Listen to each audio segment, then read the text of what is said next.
Buenas tardes.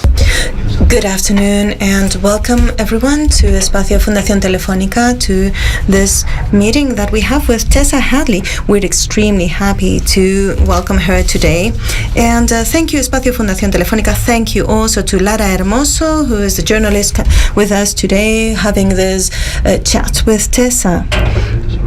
We are just going to take some time to express how happy we are in the publishing house Sexto Piso. This is the first time that Tessa visits Madrid.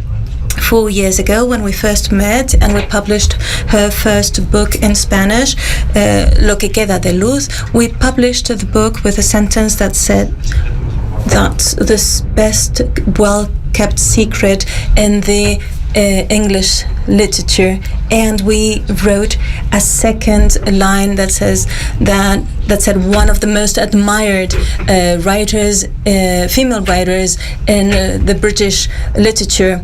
She is very well known now in Spain for editions of the Lo que queda de luz and a new book, Free Love, and now we have at last the past, and we're very fortunate to have her now again. So thank you all for joining us in this afternoon. I'll leave you with her. Thank you.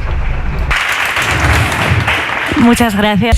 Thank you very much. Thank you everyone for being here today, and thank you to the publishing house Sexto Piso, first of all, for publishing this book in Spanish and also for organizing this event, and also thank you to Fundación Telefónica because they're a shelter to all our events. You can also follow this event through YouTube in streaming. If you want to tweet and use the social media, use the hashtag Hadley and the past, El Pasado. So we are here to speak about her novel, to talk with Tessa. I was preparing this event and I was considering what I would like to share with you. I was reading some reviews of the book in Anglo-Saxon media because this was published many years back in English, and there's something that most of the critics agree with. And they say that she is very much connected to Chekhov, and I share this feeling with them. But I was thinking more of a different author, Natalia Ginsburg, because I think that Tessa manages to create this language, her own language, the language that the family members speak in this novel, the Crane family. I will try not to spoil the novel for you, but I will tell you that it is about 4 brothers and sisters who want to share their holidays together. That's quite risky, and they decide to go to the family house, to the grandparents' house, where they experienced very interesting times when they were children, some quite intense times with their mother that we will discuss now with Tessa today.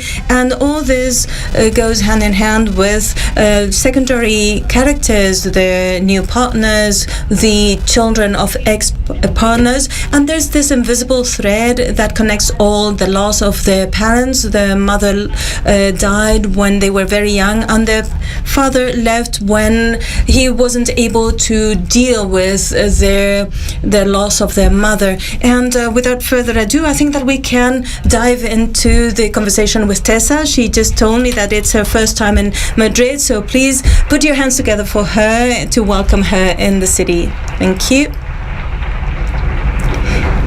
Now, I don't think that you need much of an introduction in terms of her biography.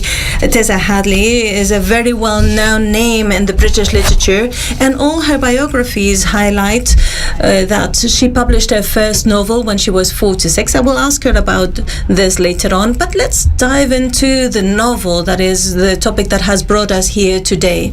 It is somewhat obvious to bring about this sentence, but I cannot help mentioning the beginning of Anna Karenina, because every time I read about a family topic, I cannot help but thinking about this sentence that says that all happy families resemble each other, but all unhappy families are unhappy in their own way. So is this family happy or unhappy? I've always thought that sentence at the beginning of Anna Karenina is wrong. I love Anna Karenina. I've just reread it, funnily enough, but it's sort of, surely that's not right, that happy families are also just as various, and perhaps there's sometimes a terrible inevitability to forms of unhappiness. Is this a happy or an unhappy family? What an interesting question. I think they're a happy family, as in coherent, warmly bonded together, talking to each other, plenty of tension, some hidden secrets, feelings, some resentments. But, to start with, if there were a perfect family that had no tension, no ill feeling, no difficulty, it would be a very boring novel. So.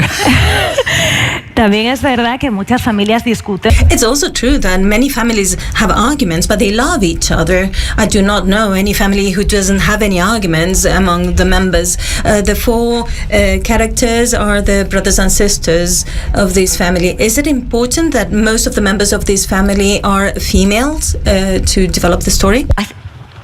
I think I only have a brother, so I think in fiction I'm endlessly creating sisters for myself. When I was a little girl, I used to leave my mother notes under the pillow saying, "Please have another baby." So obviously that's what I'm doing now, all these years later. If what you're asking in a way is, do I find it easier to write women? I think I probably do. They come naturally to me, and I'm always a little bit wary of doing the men, although I think I'm getting more confident. Luckily, I'm not trying to make this all too personal, but luckily I have 3 sons of my own, so I've got plenty of men to watch.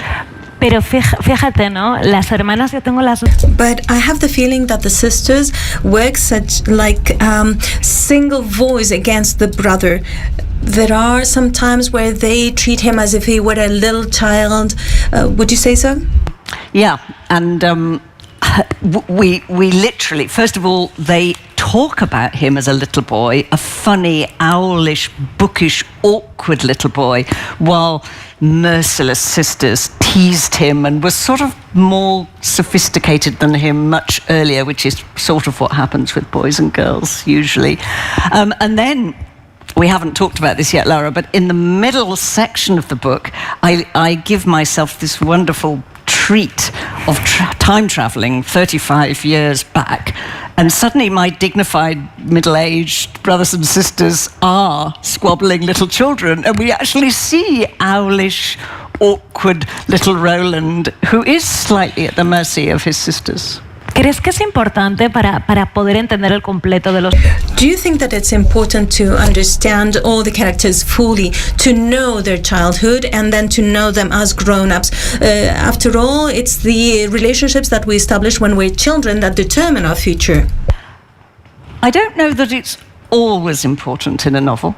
And I think it certainly isn't always necessary in a short story, where you're taking so much more of a snapshot of perhaps, I mean, you can do anything you like in a short story, but in this novel, that seemed to me, in a way, the story of the book is about the past and how things laid down 35 years ago are still playing out today. Not in a simplistic way. You sometimes get novels where the present's all a mess, they find out a secret from the past, it solves the present and everyone's all right. And I actually don't think that's a very realistic model of how experience is. But I do think in this novel it was an exploration of those layers of time and how they have inflected and formed these characters. De alguna manera, yo en algún momento tenía... At some point I had the feeling that this was as if you were opening doors of the same house in an old house. And when you open doors in a very old house such as this one, you might find some ghosts. And it's funny you should say that, because when I think of this house and when I imagined it and when I think of it now, it's full of doors opening. Actually, my British cover for the hardback was a beautiful photograph of a succession of doors opening, so they had exactly your feeling. And of course, there's a very crucial moment in the novel when Harriet, the older sister, accidentally eavesdrops or spies on her brother making love to his new wife, his third wife that he's brought with him. They haven't met her before. And that's a crucial sort of generator of what happens in the book. So doors and the whole business of doors opening onto things and finding ghosts, memories, flitting remembrance of what used to happen, that is one of the themes of the book. Yo también tenía la sensación de que en este... I also had the feeling in this case that I felt that it also gives you a glimpse of how families work inside, and being gossipy helps you understand these workings. And Alice is very curious and she wants to dig into the things, and she's the sister who wants to remove the clothing of her brothers and sisters. Yeah, and I hope that in the book we feel both sometimes a real repugnance for Alice doing that. There's that one scene when her brother Roland wrote letters as a little boy, or a young teenager, to their dying mother in hospital, and she finds these letters in her grandmother's bureau, and she starts reading them out with the family all around, and it's offensive. It's wrong of her. She's really trespassing on Roland's privacy and his sensibility. But at other times, well, without Alice, there would be no gathering for the summer. She's dragged them all along, and her nosiness, her curiosity, her interrogation of her siblings, how are you, what are you doing, what do you feel, why are you like this, is the glue that holds the family together. Aquí también introduces otros personajes. Here you presented other characters apart from these brother and sisters. They're in their middle ages. But Roland has a teenage girl, Molly, and Fran has two children who are very particular characters, and I would like to talk about them because in the novels they don't seem to be children. They're like very grown up in the way they behave. And there's also Kasim, the son of one of the ex-partners of Alice, this sister who is very curious and who actually puts things in motion within the family. And there's also Pilar, the third wife of Roland, and who's not Molly's mother. It might look like a soap opera the way I'm telling it at the moment, but when you read the novel, everything is perfectly fits. Why is it important to have these characters, Kasim and Pilar? Why do they need to orbit around the plot? Well, it is the kind of novel I write anyway, I suppose because it's the kind of life I live, where there's a core of people intimately related, acting upon one another for good and for evil. And then, if you like, that's the static mix, the given that you start with. And then you have to make something happen in life as well as in stories. You have to drop an ingredient. It's sort of like having a chemical solution. You have to drop some alien ingredient in to make the thing explode, to shake up the relationships between the siblings. Entonces el secreto para So the secret to be able to achieve what you achieve, that is making literature out of the day-to-day lives of people, because it's a bit of your own life, because you also have 3 daughters, don't you? 3 sons, actually, yes. So no luck there with the girls either. No wonder I'm writing so many girls. I guess everybody does that. I mean, it would have been ridiculous if Samuel Beckett had written big telenovelas, sagas, wouldn't it? Full of various characters interacting and gossiping together. Somewhere, when you find eventually, after much struggle, in my case, what you can write and what you can do in a book, it is an expression of your type, your temperament, who you are. If you can, it doesn't mean that it's autobiographically true. You're not directly reflecting your own life, but somewhere it has you in it, and that's how my life feels and always has done. Vamos a volver por un momento. Let's go back to your novel, because I digressed, and then we can follow that path. Because I would like to mention another character from the past, Pilar. She is an elegant woman, an executive. She is Argentinian, and she doesn't want to think about the past of Argentine, her country. Where does this character come from? I find her fascinating. I mean, she's absolutely the catalyst character who was dropped like a bomb into this family, sort of wrecking it in a way.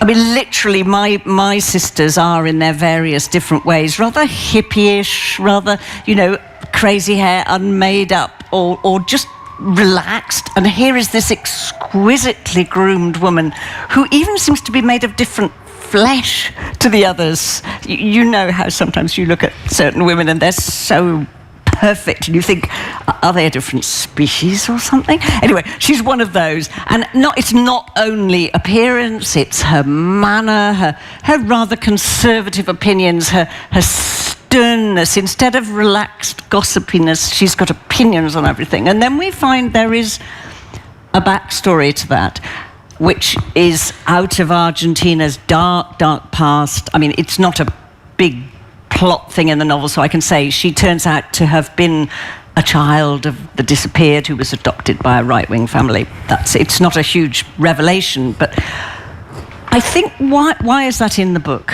And I think it's because when I'm writing my stories, just as you described, Lara, of these families, warm, glued together, pulling apart in their really fairly safe lives, if life is ever safe, which it isn't, but safer.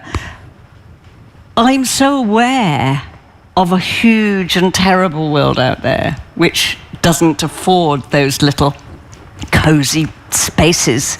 And I suppose I feel uncomfortable about that in a way, about the global perspective behind my rather local, particular family stories.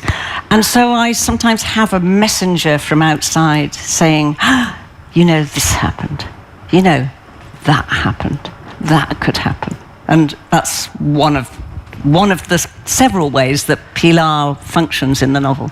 Es curioso, una de las cosas... It's funny, one of the things that you mention, these type of characters that you drop like a bomb in the plot, so this explodes. Because when you first met Pilar, you never expect that she is the daughter of missing people from the Argentinian dictatorship and that she wants to leave this past behind. So this makes me think that this is very human. We all have a sort of a mask and a sort of something that we show to the world, and then there are a lot of secrets that we hide. And I think that character is extremely well built, because you never expect when this time comes that she would tell this to Harriet. No, it is unexpected. And of course it's partly unexpected because Pilar's whole persona is assembled in order to bury that secret. She's only finding it out now, but one feels there's stuff in there. She's known stuff, horrible, something dark, but it's very well concealed. Yes, she was. It's very interesting. I go inside the thoughts and the feelings of many of the characters in this novel. It really is an ensemble piece or a telenovela. And I'm with them. I'm with Alice. I'm with Harriet. I'm with the children. I'm with Kazim. But I never would dream of getting inside Pilar's thoughts. There's often a character like that in my books where her power is that I can't penetrate her. I can watch her. I can listen to what she tells us. I can be a bit entranced by her and a bit put off by her, but I wouldn't know how to write her thoughts on the page. La política también atraviesa el libro.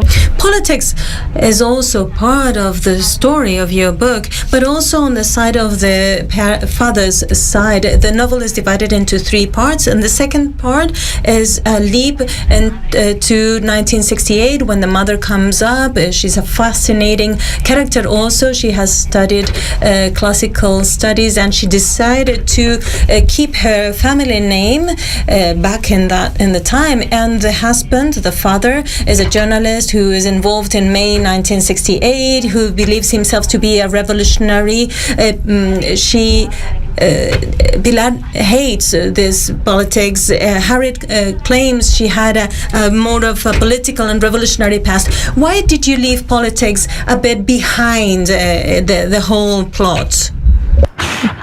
I suppose I just think politics is behind the whole plot. It's always there. I feel a perpetual slight anxiety, sometimes more than slight, about the smallness of the domestic material that is what I can do. And I feel, if you like, a pressure to I read the newspaper and it's distressing and huge, horrible things are happening, and all the ordinary grind and thought-provoking daily stuff of politics. So you have to get that inside the novel, but not like you're preaching or like you have an answer. So just having all these people, all this cast of characters who've all had a go, they've all had their different ways of expressing their politics. Yeah, that's... La nostalgia es para mí Nostalgia is one of the main topics in the novella, in your novel. I think that Alice is a nostalgic person, but Pilar, as we were saying, she doesn't want to remember the past at all. Do you believe that being nostalgic is a way of understanding the world? If a person is nostalgic, is born like that and dies like that, and quite the opposite with people who aren't? Oh, I don't know. That's a hard question, because we're used to the idea of nostalgia as being a weakness, aren't we? It's weak to be nostalgic. It means you are painting a rosy, sentimental picture of the past rather than its reality. I suppose I hope that there's a contrast in the book between Alice's sweet, rich memories of her past in that house when her grandparents lived there, her grandfather was the vicar, her mother had her youth and childhood there, and they were all happy there.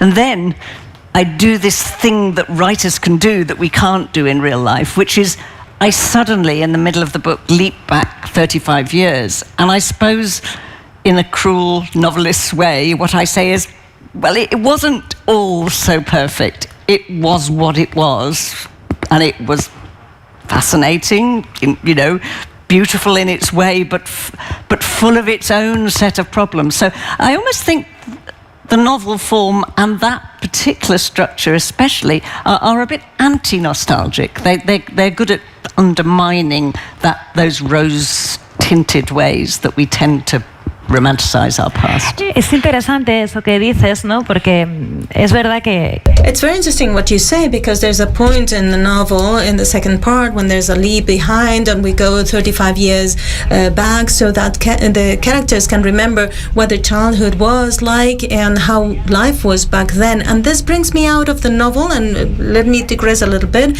and talk about memory and the role of self-deceit. Because sometimes when we remember something from the past, we tend to improve our own role, or we improve the version of ourselves that we think about.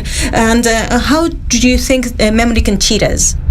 In 1,000 ways, yes. And it was very interesting. My mum had a fantastic memory, better than mine, very annoyingly. But she also had a narrative-making memory that was very sort of brilliant, but also all of her stories always had a point. It showed something, somebody was revealed, and I would think, well, I was sitting in the same room and I'm not sure I saw that. So I guess I get my gift of fiction from her probably, but as soon as we start to tell any story, we we are shaping it into something. We're forming it into something. And I guess what one would say about fiction is it's overt, it's on the page. You know I made it up, and you know I'm up to something, whereas if I just tell you that happened to me, you ought to be a bit wary, because somebody else might have a very different perspective. Escuchándote hablar de tu madre, pensaba lo importante.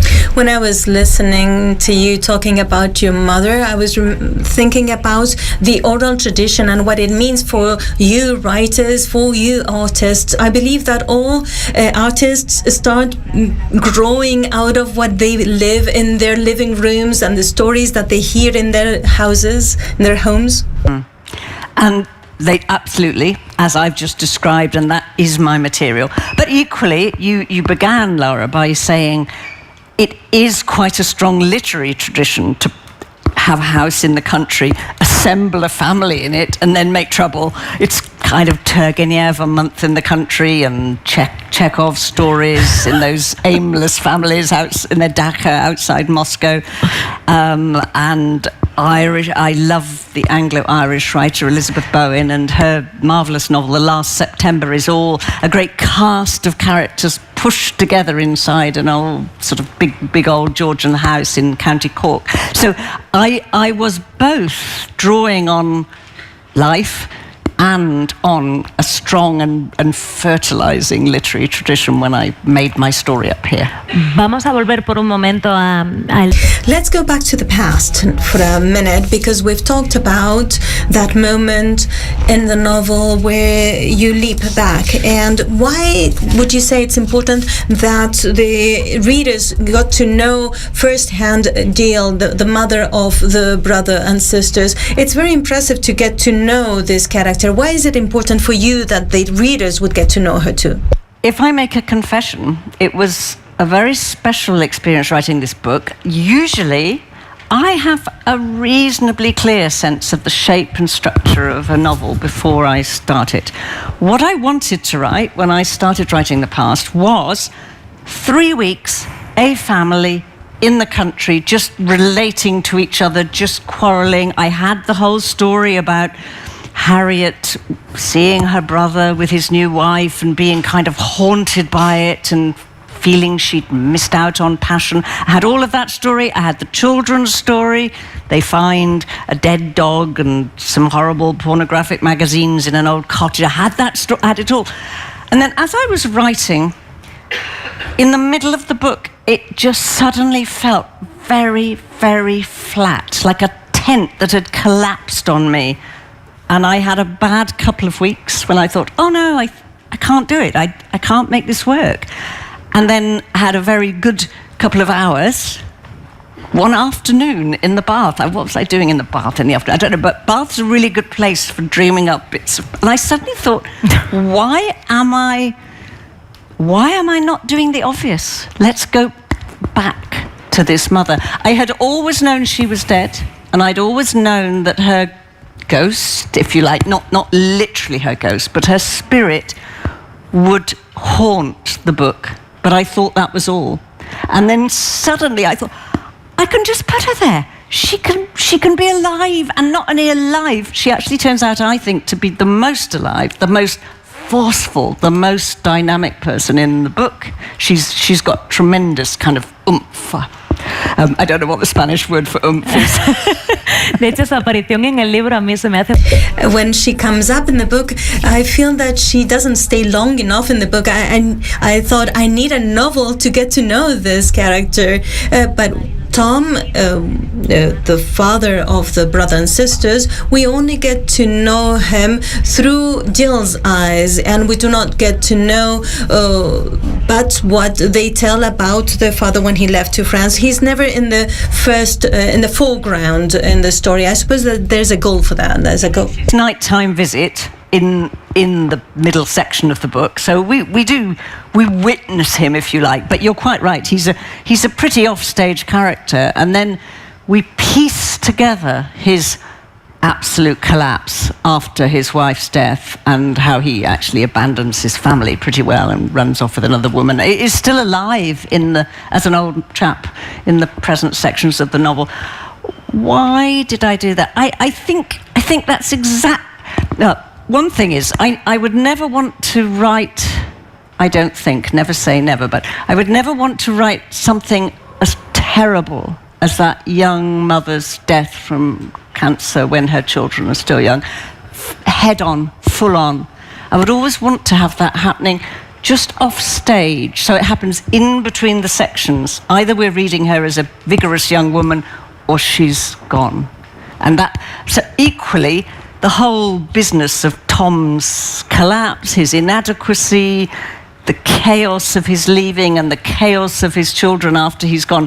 I want all that in the wings of the theatre, not direct, because I don't know why is that? The kind of writing I do, I think it's got a tone which is quite delicately comedic, and if I do something in it that's too terrible, it will sort of tear it and change my relationship with the words and with the reader. It would feel like a transgression somehow. Es verdad que también se puede entender, ¿no? It's true that we could also understand this as a playwright where the reader can have use their own imagination to fill in the gaps left by the fiction. This is the magic of literature, after all. And probably all of those who are here, we might all have a different opinion and have got to a different conclusion. And some of you might have been touched for certain things and others by others. And I think that's something very difficult to achieve, and it's a magical thing, and that you can only achieve it through real literature. Okay, well that's lovely. I mean, that's what one tries to do. Yes. A mí me gusta. I would like to talk also about two characters, the two children, Ivy and Arthur. These two characters, that if you never know their age, Ivy, she's very twisted in the way she thinks for being just 9 years old. I think she's 9 and he's 6 or something. Is she twisted? Oh, maybe I was twisted. I seem to remember that when one was 9, one was much more complicated than a benign, easy outward view of children. We do slightly have a saccharine picture of how children are, that they're all sweetness and candy floss, and actually, what is children's business? It's to find out urgently, as thoroughly as they can, what life's about. And they will immediately notice that the adults are hiding some dark truths from them, and they will need to go to those places to discover what's being concealed from them, because they need to know, because they're growing up, because they're going to be adults at some point. So I feel as if children are always full of appetite for the things that are being kept from them. But maybe Ivy is especially so. She was great to write. I liked her stubborn, difficult little character. Es divertido escribir un personaje así. Do you enjoy writing about a character like that? Does it make you suffer when you depict a character that is so evil at the same time that is so sweet? She's not evil. She's not evil at all. I like her. No, but I do know what you're asking.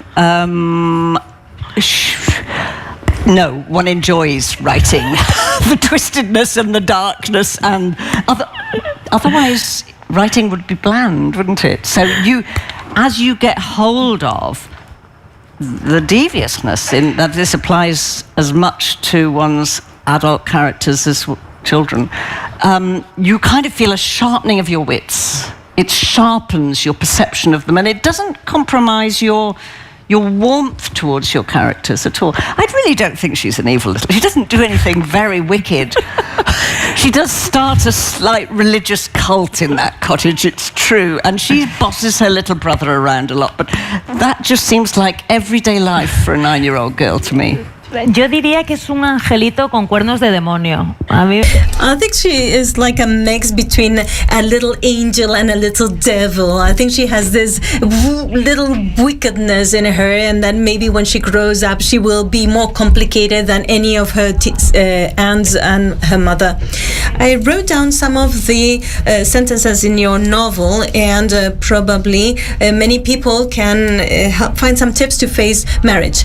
For instance, infidelity was not the problem. Single people thought that the members of a couple should be exposed to each other constantly, but in order to survive and for love to survive, you need to be isolated in a way. And this is said by Jill. Isn't it a very modern thought when we're talking about a person who lived in 1968? She's a grandmother already.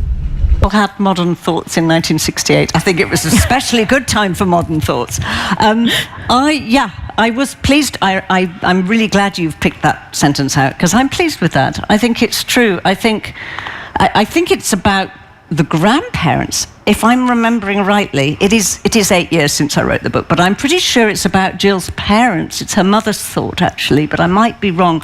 That in order to stay married, you need to keep quite separate in your intimacy together. Well, I've been married for 44 years or something ridiculous. Seems to have worked. En esta novela, como estamos... In this novel, we've been seeing that there are many ways of facing the past. What does Tessa has as a relationship with her past? We've mentioned that you published your first novel when you were 46. I missed a little bit of that, Lara.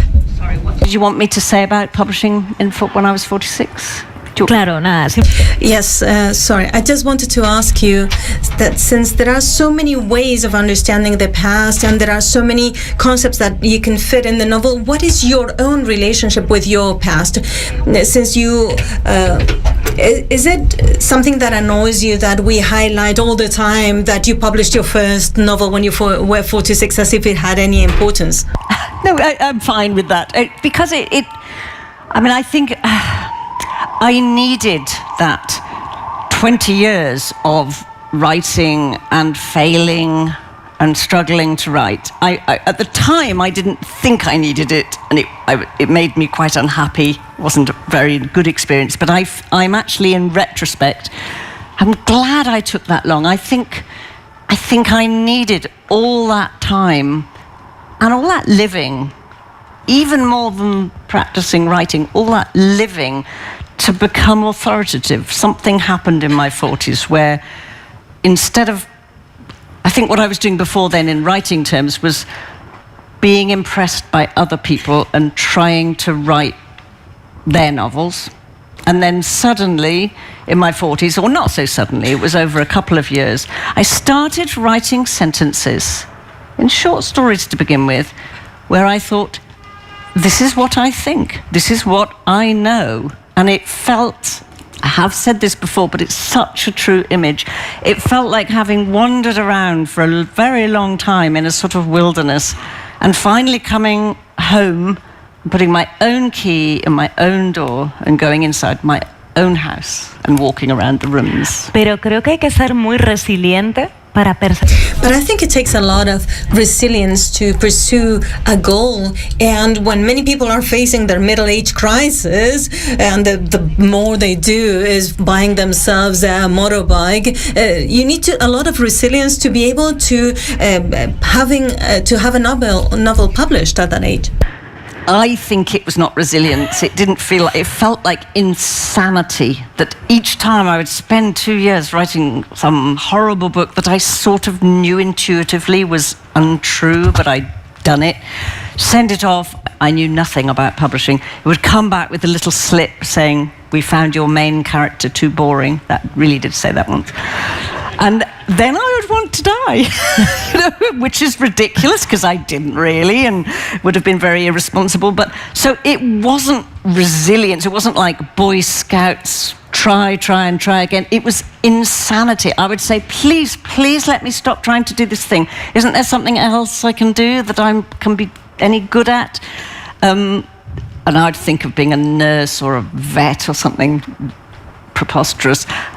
And after a while, I would think, another story, maybe this story will, maybe I can do it this time. So I don't really admire that spirit. I just think it was nuts, and I don't know where that need was implanted in me. I don't know where it came from. I love paintings, but I have no need to paint. I love films, I have no need to make films. Why did I need to write fiction? But I did. Y una voz literaria se construye. A literary voice is built by trial and error, because when we listen to you, one might be tempted to think that if we try again and again, we might reach and find our own voice, literary voice. You know what I always knew? I knew that if you're a carpenter, you make a table, it falls down, you make a table, it falls down. But eventually you'll make a table that will stand up. But I knew, I have met people carrying around their 16th novel in a plastic carrier bag, and there is no guarantee. That's terrible. I knew that. There's no guarantee. You could try, and you might never do anything that lives. Si yo digo Henry James. If I say Henry James, what would you say? He started young, and he seemed very assured, and went on being very good. Although he had a huge and amazing, important crisis in the middle of his writing life, actually, which I think can happen if you begin with great assurance and you start writing very good books very young. You can come to a middle place where the thing gets stale, which, if you ever read his novel The Tragic Muse, it's so clever and so well written and so dull, you know. And then he had a sort of breakdown, really, and out of it he then, in the late 1890s, began writing these books from the point of view of children, and not only that, often little girls, as if everything masculine and confident in his earlier writing had to be broken, put together, and all the adult knowingness had to be unlearned, and then he could write with the truthfulness of a little girl. It's a beautiful thing, I think. And then he grows up, and then he writes those marvelous last 3 novels, which are very much not about little girls. Qué bonito es eso, ¿no? That's very beautiful. To unlearn, to relearn again. It's a very nice way of reinventing oneself. And any young writer that you might like, because you're always asked about the same authors, is there any young author that you might like and that you are reading at the moment? I mean, there's some, it's just not fair. We have this relationship with Ireland, like politically in the past. We were really bad to them, but they pay us back by just being better at literature always, all the time. It's not fair. So lots of lovely young Irish writers. I mean, I do really like Sally Rooney, who everybody likes. You read her in Spain? She's pretty amazing. And others too who are good. There's a lovely young Irish writer called Colin Barrett. He's just published his first novel, actually. He was a short story writer first. He's very good. Wendy Erskine from the north of Ireland. Lucy Caldwell's good. Actually, I've just remembered, although she lives in England, she's Irish as well. It's really ridiculous. Something in the water. Por volver un momento a la novela antes de abrir. To go back to your novel before we open the Q&A, because you will also have the opportunity of asking her questions and not only me. When I got to the end of your novel, I got back to something that Julio Ramón Ribeiro wrote, that is, even the places where we were happy die. Is this what happens to the brother and sisters in that old house? Do you know, I didn't know all the way through quite whether they were going to get rid of the house at the end. I waited to see. That was one of my things I didn't know. And the other thing I didn't know was whether the old ruined cottage in the woods, that's not the house they're staying in, but that's the secret place where the children find their horrors. I didn't know whether that was going to fall down. I don't know whether to, perhaps I shouldn't give it away, what happens in either of those cases. But yeah, it would be ridiculous not to say that places die. Of course they do. Yeah, in fact, funnily, I've brought with me to read on holiday. I'm not on holiday, I'm working, but my delicious trip to lovely Spain. I brought some Thomas Hardy to read, and I'm just reading his countryside and a whole way of life, and I'm just thinking, gone, gone, gone. Bueno, creo que es el momento. Well, I think it's a time for you to pose your questions. I hope that we have many from the audience. Os veo un poquito tímidos, he dicho muchas manos con que se le... I see that you're very shy. We have a very brave member of the audience. Hello, good afternoon. Thank you for being here today. I would like to ask you about how you create your plots. If you start from a topic and from the topic you work onwards to create the plot, or if you start with an anecdote, for instance, and then you come up with the topics from it. I would like to know a bit more about how you build your books. I think I certainly don't think I start with the topics, if you mean a theme. I think I start with an anecdote, much more the second thing you said. I start with a piece of story, and also with a character who comes with the story. The character can't exist without the story, and the story doesn't matter without the character. I think that's how it's done. It's always shrouded in mystery afterwards. You sort of forget where the seeds came from funny places sometimes. I think with the past, I had finished a novel before that, which had covered 50 years of a woman's life, sort of rather episodic novel called Clever Girl, which isn't translated.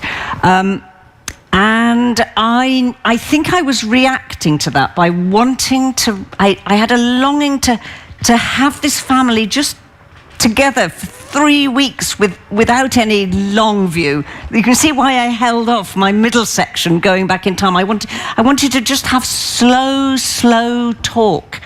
And I think then the house came and what it was like. The place is real. I mean the countryside. It's the southwest of England. It's West Somerset, which is a place I really love, where we have a cottage, in fact, but not a beautiful old rectory like in the book. I've upgraded us. So it's really complicated to say. It begins almost like a smell. That's a sort of an inkling of something that will be good to write, and then if it's working, it seems to just accumulate pieces. And sometimes then there's an actual muscle work to do. That's all rather intuitive and imaginative, but then you've actually got to think hard stuff like, and how will I make that work? And how will I make that work? And where will I put that? Especially for a novel, more than a short story, though you do have to do a bit of that too. A ver, por favor, más preguntas. Any other questions? We have another one. Well, since we're there. What was I gonna?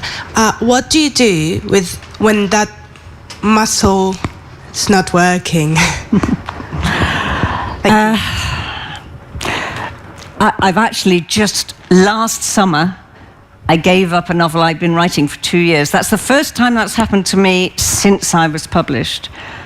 And I was just kidding myself. There was something false in it. And I stopped. I'd started it a couple of times, and there's stuff in it that was all right, but I stopped and I wrote a short story which I liked, and I started to read the novel. I don't even want to read this, let alone write the rest of it. So, what do you do? I don't have an answer. Go dream. I feel, even though I do feel that writing is an immense collaboration of the intuitive with the forceful and authoritative. In the end, renewal comes from the intuition. So just some dreaming, think late at night when you're falling asleep or in the bath. Those sort of dreamy, liminal places, something seems to come from there. I don't really have, it's the writer's agony. I don't have an answer. ¿Y hay sentimiento de fracaso? Is there a feeling of failure when you have to put one of a novel that you've been working on for 2 years into the bin? I was so anxious that I was going to be depressed for months, and I felt so relieved to be free of it. I felt so glad, actually. And I immediately started something else which feels better. Qué curioso. So, Perdón, que me metí. Sorry, I got in the middle. In Bath, you may be in touch with pupils, with students that are developing their skills, possibly, I guess, toward success in literature, in the creativity business. So the question is this generation that is attending to your classes focus into social topics, or what are the main worries of the people as you perceive it? the truth is, I retired a few years ago, so I'm probably slightly out of date, and I feel as if young people are changing fast, so I'm out of date. Also, another thing, because I was teaching on a master's, I actually had students of all ages. So they weren't all young people, but there were lots of young ones. I sometimes thought, you're 23, go away and wait till you're 46, for goodness sake. But I did say that. I used to say, go away and get a job and have a life. But some of them were so determined. Anyway, what do I think? I think it's fine. I think imagination just springs up in people, and there will be plenty of them writing not very good books that are too caught up in the moment. Lots of people writing books in the form of media posts or something, she says, sounding like an old lady. But it's fine, because there will be a few good ones who are just going to find out the truth. I think there's too much fantasy. I would say that. That bores me. I've always been hopeless at it. I don't like reading it, and we did have more students writing that. And maybe in my last years there, kind of 2017, 2018, a little bit less of the thing I love, which is realist, contemporary fiction. But then that can be quite boring when it's not very good. So just, a lovely variety. I taught there for 20 years, and there was always something new coming through. There were always enough writers to make you hopeful. ¿Más preguntas, por favor? Any other questions? Hi, Tess, for coming. I would like to know if, in your opinion, it is very important to have an academic background to be a good writer? I mean, I love when the story is beautiful, but for me it's almost as important to be told in very good prose, with good style. I mean, I have read a lot of books when they say the story is quite good, but the way it is written, for me, is very important. For example, I love Iris Murdoch. Iris Murdoch, the stories are beautiful, but the prose is beautiful too. Do you think it's very important to have an academic background? Not necessarily a master degree or an academic background in literature? Thank you. No, I don't. I think it can be a problem, actually. Two separate answers to your question. First of all, absolutely, style is everything. It's everything. The order of the words in your sentence, and the choice of words, and the tone, and the rhythm of it, and how it looks to the eye is everything. the story doesn't live without that. So I'm completely with you, but I don't think you learn good fictional style from being an academic. In fact, I think probably the other way around. I'm not even that mad on Iris Murdoch, but because of that, I feel there's something to... I haven't thought this out probably, but I can feel her will and her plan and her philosophical design forcing the story along, something like that. So you learn how to write the prose you need to write from reading other great writers, nearly all of whom haven't learned it at university. And to go back to the last question, a good creative writing course is, it's one of those funny things which has one foot in the academy and one foot in the real world. It shouldn't feel like an academic course. Nobody should be teaching those students how to, write in a critical language. I've got all sorts of thoughts about that. But it's a really interesting question. And it's sort of, I'm totally with you, but you do not learn that from, you can't come at it, you can't learn how to write from being a critic. ¿Más preguntas? Any other questions? Valiente.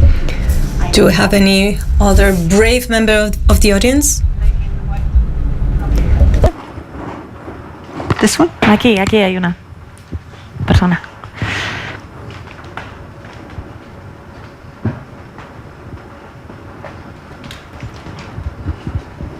Hola. Hello. Maybe this is a bit of a childish question, but I would like to ask you if you had a sort of melancholy vision of life as you might seem to have by your books when we read you. What was the crucial word? I missed the really important word. Do you feel... Maybe this is a childish or silly question, but I wanted to know if you have a melancholic vision. That's much better. You said maniacal, and I thought, not that a little bit maniacal. Melancholic. Oh, I don't know. It's my temperament. I think I'm quite cheerful, but who isn't melancholic? I don't know that I know that about myself, because it's like you don't know your own face. You look at yourself in the mirror, but you don't really know. So I don't want to write solemn books. I hope the books are funny. I do hope they're funny, but of course it's perfectly possible to be funny and melancholic. In fact, I like that. That sounds good. I think I quite like the idea of funny and melancholic. Yeah. ¿Alguna pregunta? Any question that is comedic and melancholic at the same time? Bien vale que no sea graciosa o melancólica. Well, you might skip the melancholic part if you want. Allí. I quite like the idea of a melancholy question, actually.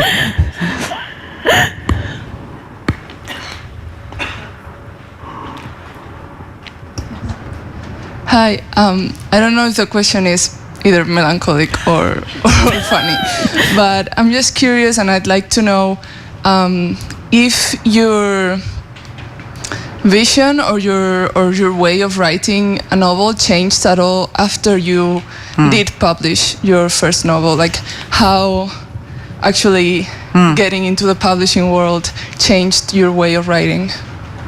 Thank you.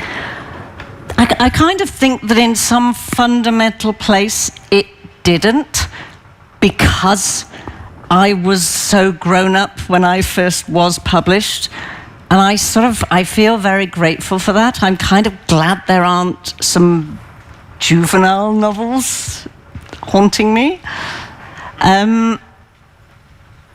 But I also know that there is, however much the doubt and the angst persists, which it does, and the mistakes and the novel you have to throw away, and who knows, at some point one will get less good.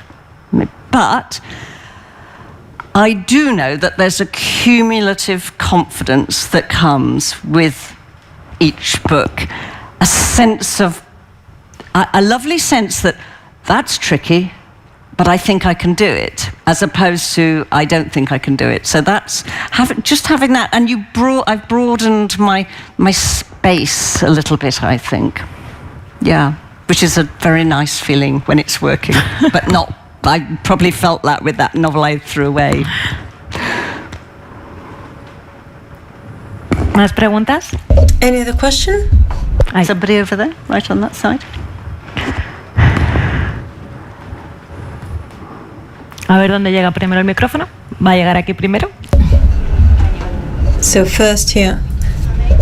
I am sure that you find yourself in your work, but I was hoping to know, where do you find more yourself, in writing novels or writing short stories? Thank you. I hope both. I love writing short stories, but I'm really glad that I didn't just. I could have. It's in me to have just done that, and that was what I could do first. In fact, my first couple of novels, they're slightly cheats in that they are episodic novels. And they are kind of one short story after another, because I could get that shape right before I could do the long arc of the engineering, which is like building a bridge across an ocean and you don't know where you're coming down on the other side. That took me a long time. But I'm really glad that I did write novels. Not just because my publishers prefer it, really not just that. There's something about follow through with a novel. Everything you set up, you sort of have to take somewhere, and that's good for developing the thoughts you have about the characters. There are some superb short story writers who don't need to do that. Alice Munro the Canadian writer Alice Munro never wrote a novel, but one doesn't feel any lack of follow through in her stories. Yeah. Yes. Up from a previous question, really, about how your writing may have changed since being published. I just wondered if it had changed in the sense of social pressure, because I don't know whether your family, your sons, when you would talk about your writing, whether they would say, yes, and are you going to get that published, or is it finished? Do you have another pressure since the publishing, with the publisher setting you deadlines? How do you structure your writing nowadays? I think that's yet another good thing about having been 46. I was doing it on my own terms. So if you're writing my kind of fiction, you don't really have deadlines. If you're writing crime fiction or a very commercial fiction, they do want you to produce a novel in this time span. I don't have any of that, so it's delicious. I can just throw one away, and they were very nice about it when I finally confessed, even though they'd already paid some money for it. So, but they'll get something in the end, so it's okay. Family, one of my sons certainly doesn't read my novels, wouldn't touch them with a barge pole. He's very suspicious of what goes on in them. My mother, she's the only one who's always was always giving me stories and telling me what to write. And of course, the moment she told me that this was what I had to write, I knew I couldn't possibly write it. But she died a few months ago, very sadly, but a very old lady and very peacefully. And it's funny, I've immediately started writing one of those stories she gave me. And I thought I will never do that. God, what do you know? You don't know about literature. And I am now writing it. So she was right. She was right. ¿Alguna pregunta más? Que va a ser casi, creo, la última oportunidad.